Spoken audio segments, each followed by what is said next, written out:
Сәлеметсіздер ме, оқушылар? Кеңістік пен уақыт бөлімі бойынша 5-ші сабақ. Сабақтың тақырыбы Оралхан Бөкей, Атау кере повесі, оралу бөлімі. Сабақта жүзеге асырылатын оқу мақсаты, шығарма идеясы мен көркемдегіш құралдардың байланысын талдау. Оқушылар, оралу бөлімін жете меңгеру мақсатында мына сұрақтарға жауап беруге тырысыңыздар. Бөлім неге оралу деп аталған? Ерік тағанды үйіне қандай мақсатпен алып келді? Тағанның сырт келбеті айнаға неге ұнамады? Еріктің анасы тағанды қалай қарсы алды? Сұрақтарға жауап беру арқылы бөлімді жақсы меңгерді деген ойдамын. Оқу мақсаттарына сай тапсырмаларды орындауға көшейік. Бірінші тапсырма. Берілген үзінділердегі автордың идеясын анықтаңыз. Дескриптор. Үзіндіні мұқият оқиды, автордың идеясын анықтайды. Бірінші үзінді. Ерік өзімен бірге тағанды ерте келді. Ащы суға тәуелді болып қалған тағанды енді ашсам алақанымда, жұмсам жұдырығымда ұстаймын деген қара ниетін жүзеге асырмақ. Үзіндідегі автор идеясы. Ерік өзінен озғандарды, суырылып алға шыққандарды өлердей жек көреді. Ол студент кезінен бері бойын қызғаныш билеген қара ниет, пасық жан. Бір кезде өзінен тым биікте тұрған, ғылым мен білімде қатарластарына дес бермеген аспирант кластасы тағанның араққа жеңіліп, алқаш атанып, бір жұтым сыра үшін мұның құлы болуға дайын екендігін көргенде, төбесі көкке жеткендей қуануы да сондықтан. Аярлығының шексіздігі сонша, бір ауылда бірге өскен досының бейшаралық кейіпке түсіп, қамқорлыққа мұқтаж күйін көре тұра, атының артына мінгізбестен, ауылдан Қиян тауға қарай жаяу салпақтады. Ол аздай, енді оны өмір бойы құлдықта ұстауды ойлайды. Автор бұл үзіндіде еріктің озбыр образын осылай ашқан. Екінші үзінді. Апырай, баяғыдан сондай еді, деді Нұрке кемпір басын шайқап. Ауылдағы арақ таусылмайынша бірде-біреу шошаң етіп жұмысқа шықпайтын. Радиодан арақ сатылмайды, енді ішпейміз деп күнде қақсайды. Сол тәртіп жете қоймаған екен ау. Қайдан жетсін, жер шалғай ғой. Таудың қуысына тығылып алып, білгендерін істейді. Өстіп жүріп азып тозып кетпейік.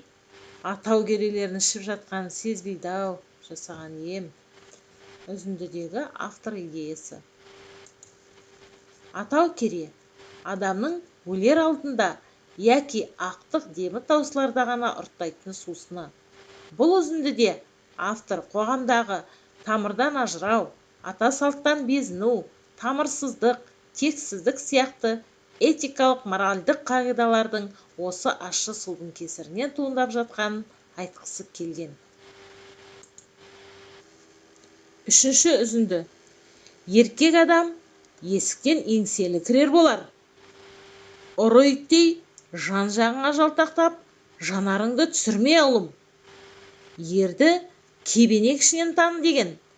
Ханның сарайына кірсеңде, қадіріңді қашырмай, кеудеңді жоғары ұста. Үзіндідегі автор идеясы. Автор қоғам алға тартқан қиындықтарға төтеп бере алмай, морт сынған кейіпкерге қолдау көрсетеді. Алматыда 5 жыл қатар оққан, аспирантураны тауысқан, ешкім жауырынын жерге тигізіп көрмеген жігіттің сұлтаны таған еді. Ішімдік үшін қу құлқынның қамымен айдаладағы еріктің ауылына құл болуға мойынсұнып, ілбіп басып келген тағанға ешқашан еңсесін түсірмей, қиындықты жеңе білу керектігін айтып, өзіне деген сенімін туғызады. Шығармада автор өз идеясын жеткізуде көркемдегіш құралдарды тамаша қолдана білген. Солардың бірі ирония. Оқушылар, ирония туралы білетіндеріңізді ортаға салайықшы.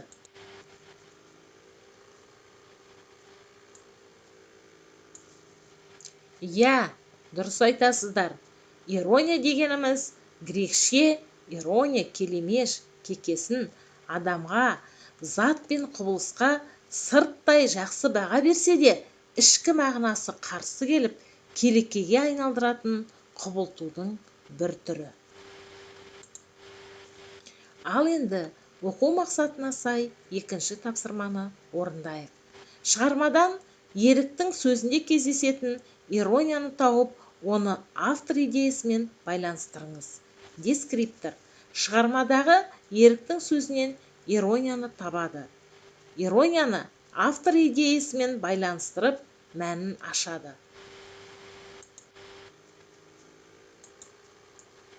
Еліңіз орнында ештеңе ете қояр түрі жоқ. Желде есіп, желпініп отыр. Бір 90-ға бөлінген арақты бір айда ішіп тауысып, жоспарын асыра орындапты. Қолдану мақсаты. Ерік бұл сөз арқылы жұмыс жасағысы келмейтін халықтың жалқаулығы мен ащы суға бейімдігін әшкерелеп, мысқылдап тұр. Кел, қара бура, кел мұнда, тәтем шақырат. Асылдың сынығы едің ғой, нұр дидарыңды жарқыратшы, деді ерік саңқылдай. Қолдану мақсаты.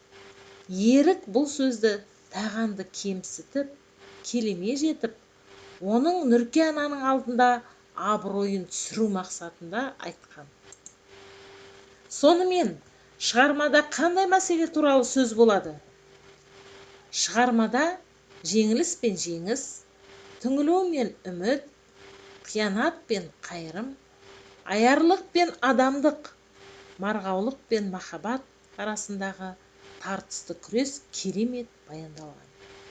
Сонымен қатар ұлт тағдыры мен келешегі туралы да кесек-кесек идеялар көрініс табады. Рахмет, оқушылар. Бүгінгі сабақты меңгеру деңгейіңізді табыс баспалдағы арқылы бағалаңыз. Қорытынды. Бүгінгі сабағымызда шығарма үзінділеріндегі автор идеясын анықтап, оның көркемдегіш құралдармен байланысын талдадық. Бүгінгі сабағымыздан әркім өзіне дұрыс бағыт беретіндей ой түйді деген сеніммен сабағымызды аяқтаймыз. Сау болыңыз.